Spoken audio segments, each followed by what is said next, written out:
Hello and welcome to today's edition of The Real Conversation. As always, I am your host and diva, Fleur Ani.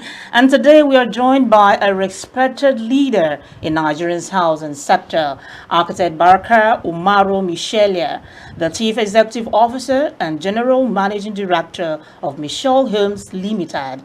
Michelle Homes has become a major player in providing affordable and sustainable housing solutions to Nigerians. And today we'll be talking about the achievement, ongoing projects, and what the future holds. Architect Barker, it's a pleasure having you on the program today. Thank you very much. Such a pleasure being here with you.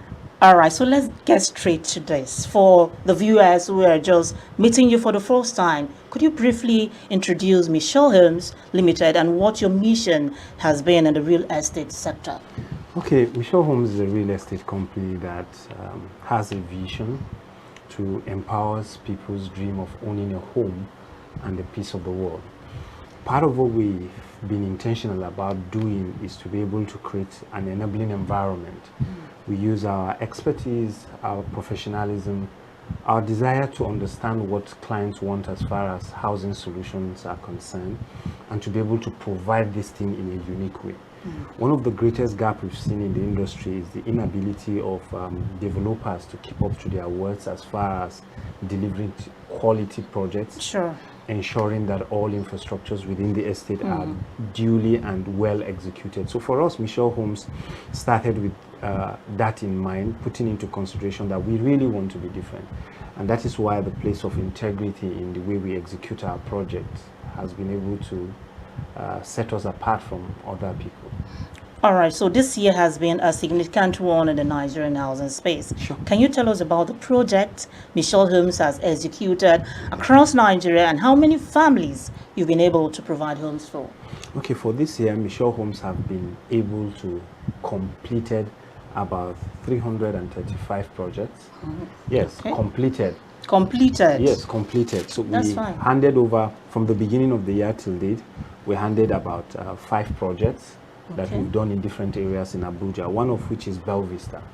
Belle Vista is one of our biggest build-to-sell project in the area of Kiani on the airport road, which has 3-bedroom apartments, 2-bedroom apartments, 4-bedroom terrace duplex, and we've been able to successfully deliver those projects. We are at the last phase of the project. For us, we don't just start a project, we segment them into phases. Okay. And it's being splitted based on the time clients buy.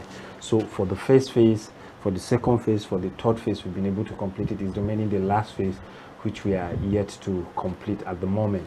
Then we've been able to do in Kaura, just by Games Village. We're able to deliver that project as well.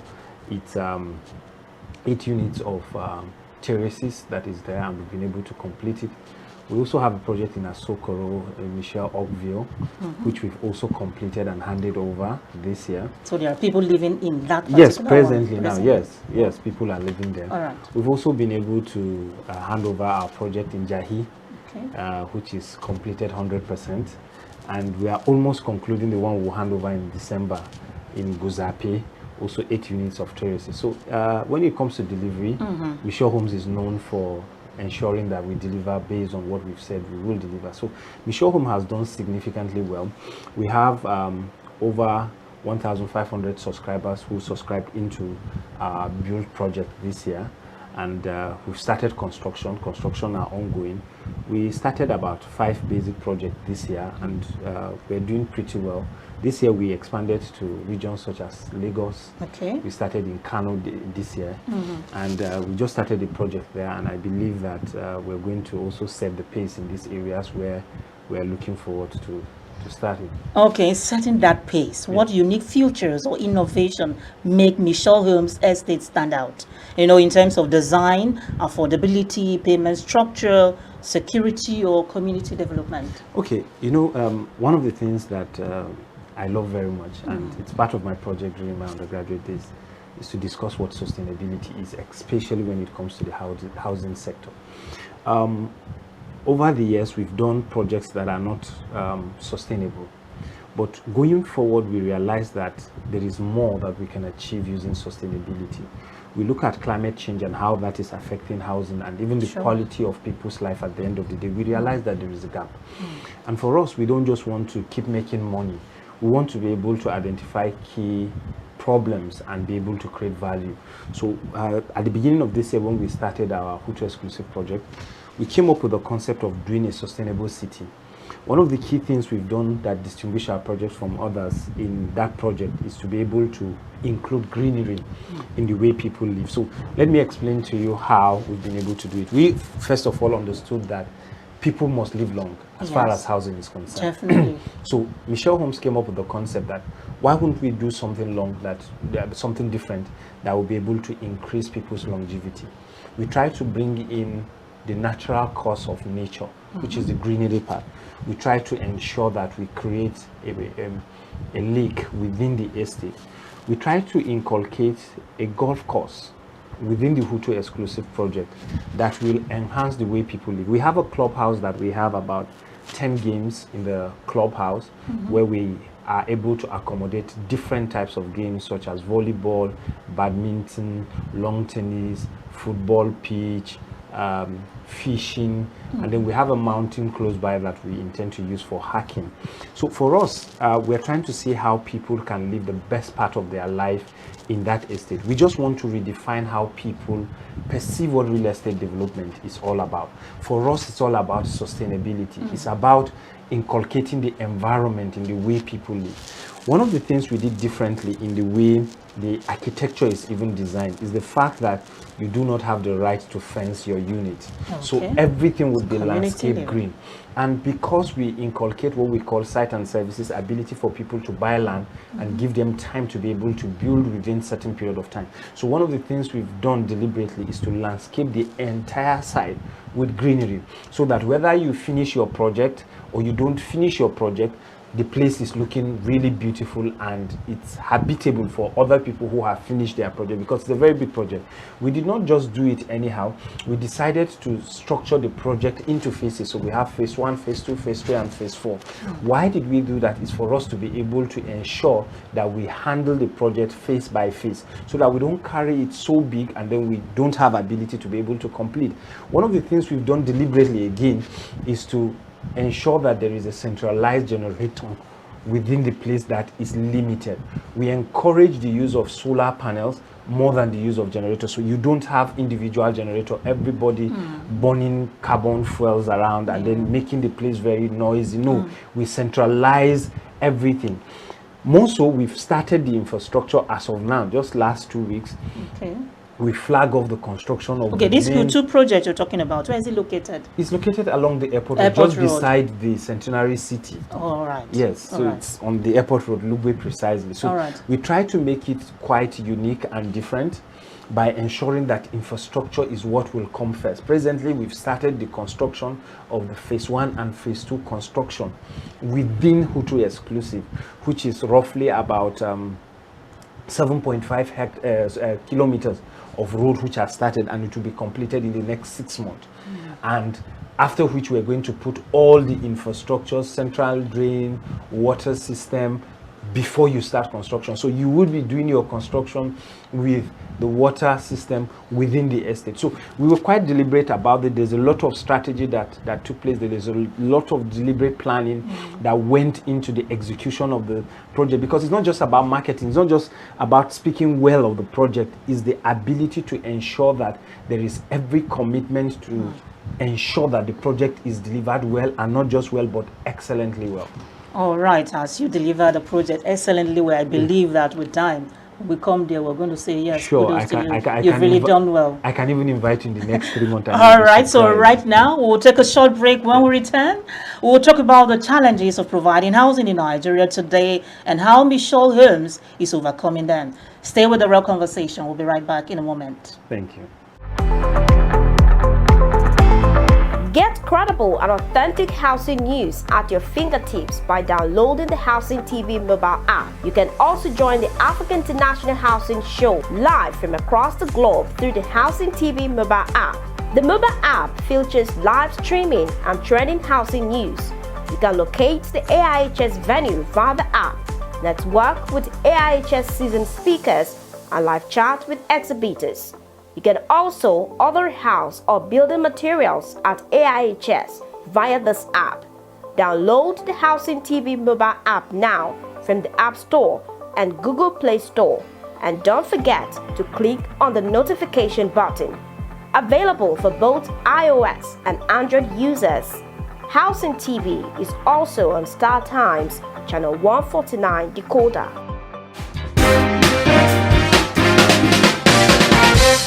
Welcome back. You're still watching The Real Conversation, and here with me is architect Barka Mshelia of Mshelia Homes Limited. All right, so let's continue this conversation. Yes. The housing gap in Nigeria has remained a major challenge. What are the biggest obstacles developers face in the industry today, and how is Mshelia Homes able to overcome, these challenges? Okay, first and foremost, the greatest challenge that every developer would face is the ability to get right titles. Unfortunately, we have a very large deficit of documentation when it comes to land titles. We realize that developers fall into land fraud ignorantly and carelessly, and at the end of the day, you realize that subscribers face the consequence of lack of ability of developers to also get good titles. And I think that as much as what we have is good enough, but I don't think it's good enough because we keep having land dispute here and there. It shouldn't be so. In developed countries, you realize that land documentation is taken very serious, and anybody who has been found guilty as far as land racketing is sentenced to jail for life. So, but in this country, we are quite lackadaisical about it, and people keep suffering and losing their money as a result of that. The second thing is lack of funding. I believe that the government is doing a lot as regards creating funding for real estate developers, but the direct partnership is not yet felt, because you realize that in a society and in an environment where the requirements are not really visible, you realize that there are always gaps. But I would want to commend the effort of organizations such as MREF. I can tell you that they are doing so much.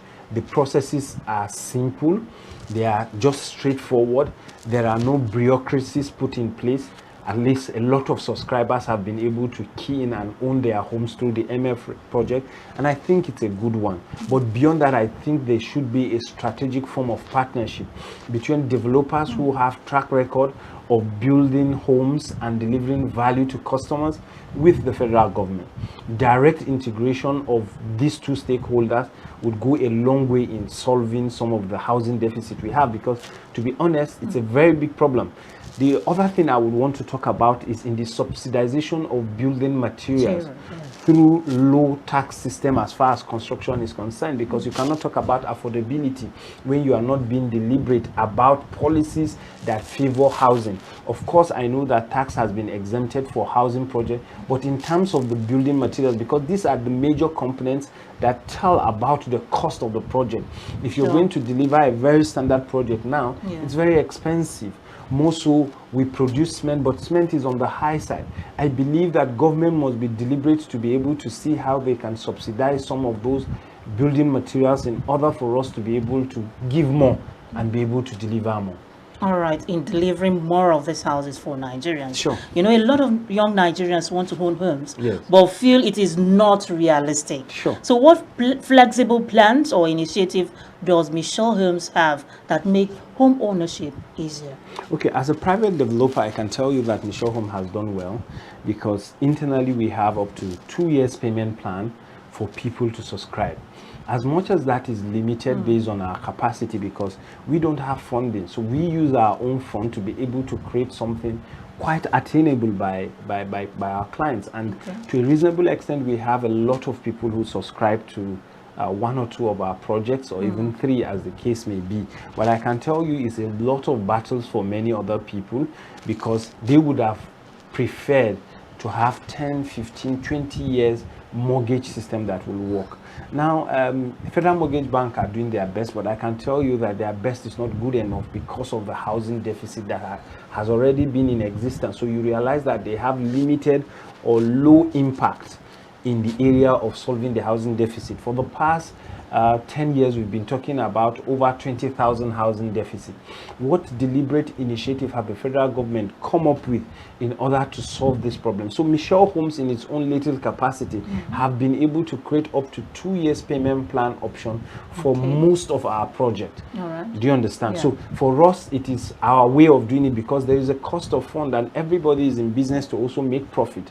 And at the same time, we've done that in a way that is unique. How have we been able to do that? We've been able to create infrastructure and be able to create a development that helps people have return on investment. So one of the key things we've been able to do for people, especially our subscribers, is to advise them to do what we call land banking, in order for them to buy land, and after a period of time they sell. And as the value of land appreciates, they can be able to meet up with certain buildings. So if you have, for example, 50 million, and 50 million cannot be able to buy you 3-bedroom duplex in town. So what we advise you is buy 2 pieces of land, wait for 1 year, the value of the land will appreciate, you sell one and use part of the money to start up your construction. As you get money, you buy land. When the value of land appreciates, you complete your building. So we've been able to successfully do that for a lot of our clients, and this is our way of ensuring that clients are able to build little by little, and we've been able to make a lot of families happy. Wow, that's a good one coming from you there. So we'll go on another quick break. When we come back, we'll be talking about the future, including Michelle Homes' expectations for the Africa Housing Awards and the Africa International Housing Show 2026. Don't go anywhere, we'll be right back. We invite you to join us for an exciting celebration of creativity and excellence at the Africa Housing Awards 2025. This event is more than just a gathering. It's the meeting place for visionaries, leaders, and change makers who are actively shaping the future of housing across our beautiful continent. On 12th December 2025, the remarkable Fraser Suites, Abuja, Nigeria. As we honor those who are transforming our cities and leading us towards sustainable living solutions. Join us as we highlight outstanding achievements in housing, architecture, and community development. By celebrating these remarkable contributions, we are not only recognizing success, but also igniting a movement that promotes progress and unity throughout Africa. Save the date for the Africa Housing Awards 2025.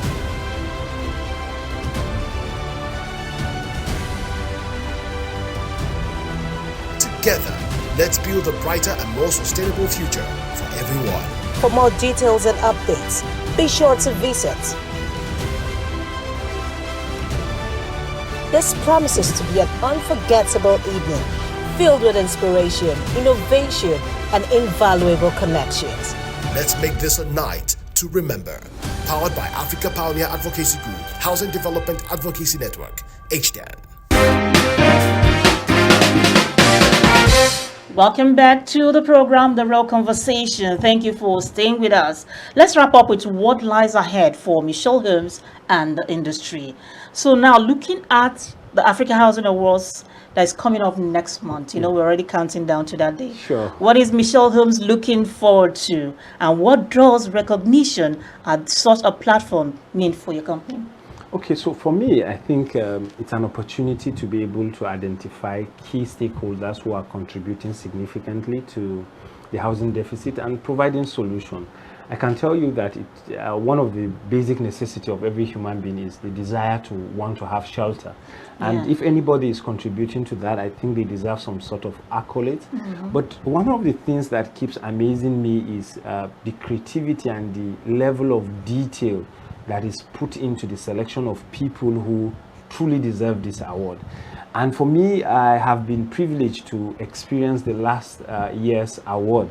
And I can tell you, I was so surprised to see that major stakeholders who have significantly contributed to innovation, driving processes, policies, and people who have contributed significantly to housing in the year 2024 have been duly recognized. And I want to give an accolade and a thumbs up to the organizers of the Housing Awards.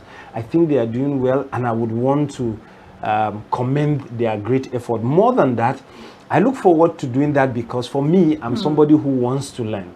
And I want to, let me tell you what I do as a person. I try to identify who are the people through these awards, who are the people that are setting the pace? Who are the people that are doing differently? And I go to them. I try to find out, what are you doing? Because this space, we all need to learn from each other. We all need to keep growing. I want to find out what is happening in the industry to keep informed. I want to really know what are the people, what people are doing in driving innovation as regards building material in areas that has to do with subsidizing cost of construction, in their methodology and their concept. We all keep learning together. We are all industry experts. So you keep learning from what other people have been able to achieve. So I look forward to these people so that I can also learn, upscale my company, and try to see how together we can collaborate to ensure that housing deficit reduces in Nigeria. So for me, I look forward to doing that, because for everyone who you see there, I believe they've been able to do something unique that is worth emulating and worth learning from. All right, so we also have the Africa International Housing Show coming up in 2026. Yes. What are your expectations, and what should stakeholders and followers of the industry look forward to? Okay, for me, I think they should look forward to the collaboration of industry experts coming together with new innovation and creativity as far as the built environment is concerned.